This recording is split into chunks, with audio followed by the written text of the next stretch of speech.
El Centre Internacional de Vela jo diria que és un projecte que quasi bé es va arrencar a l'època olímpica de la ciutat. El 92 va deixar grans llegats, entre ells el Centre Municipal de Vela que tenim al Port Olímpic i que també gestionem des de Federació, però no hi havia una seu física propera a l'aigua on els esportistes de vela poguessin dur a terme els seus entrenaments. És un centre que des del seu inici ha estat dissenyat perquè un esportista, jo diria que no només de vela, sinó del món nàutic, tingui el 100% de les seves necessitats cobertes. Això vol dir un entorn confortable, un edifici dissenyat molt a la seva mida, vol dir uns recursos materials adequats i vol dir uns bons professionals. El que nosaltres intentem fer o conduir en aquesta instal·lació és el 100% de la planificació dels esportistes, de manera que els ajudem amb un bon entorn, amb uns bons recursos a aconseguir els seus objectius esportius.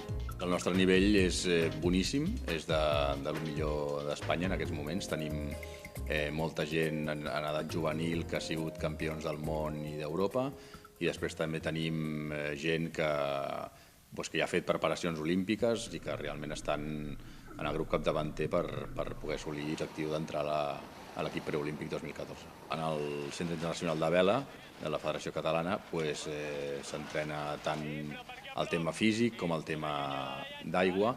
Llavors normalment fem unes 3 hores d'aigua 5 dies a la setmana. Fem tema vídeos, tema xerrades de reglament, xerrades a nivell psicològic i normalment per la tarda es fa la preparació física. Si tinguéssim més ajuts podríem arribar més lluny, està clar. Vull dir, és veritat que amb els temps que corren ara està sent bastant difícil dur a terme una campanya olímpica. Laura i jo ens hem plantejat així, no? De que tot això, totes aquestes pegues serveixin per tirar endavant i per dir intentarem arribar. Navegant sí ja t'aporta molt, però aquí tens un barco tan ràpid que t'exigeix estar sempre superconcentrat i a part després et recompensen. Ja és que tens una satisfacció immediata ja només per això, per la velocitat que agafa. El somni és, òbviament, arribar a unes Olimpiades i per això estem treballant. Un esport com és la vela, que comptant que aquí tenim mar, un país com Catalunya que viu cara al mar, és una pena haver passat unes Olimpiades de Londres sense representació catalana i és una cosa que hem de canviar entre tots. Ara estem aquí lluitant, perquè tenim l'europeu a Brest, a França, al juliol, i doncs ho hem de fer el millor possible. La veritat és que és un lloc bastant bo per entrenar perquè som només els regatistes, acabem dels entrenaments i anem al gimnàs i està molt bé això.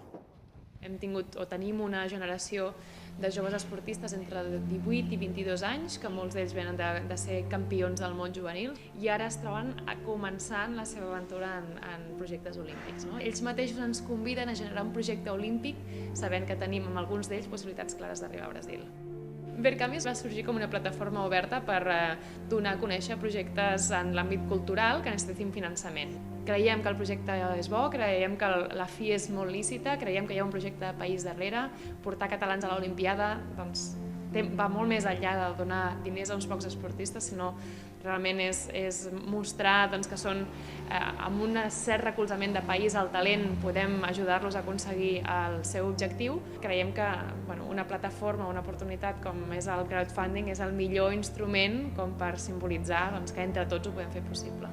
I jo crec que la Federació ha apostat per un model d'intentar que tothom pugui participar en el que és el somni dels olímpics catalans. Crec que és una font de finançament important i crec que tots ens hem de comprometre amb aquest projecte i al final és el de sempre, de que tots ens impliquem un palet i podem fer realitat el somni d'aquests esportistes que al final no és més que intentar arribar als Jocs Olímpics.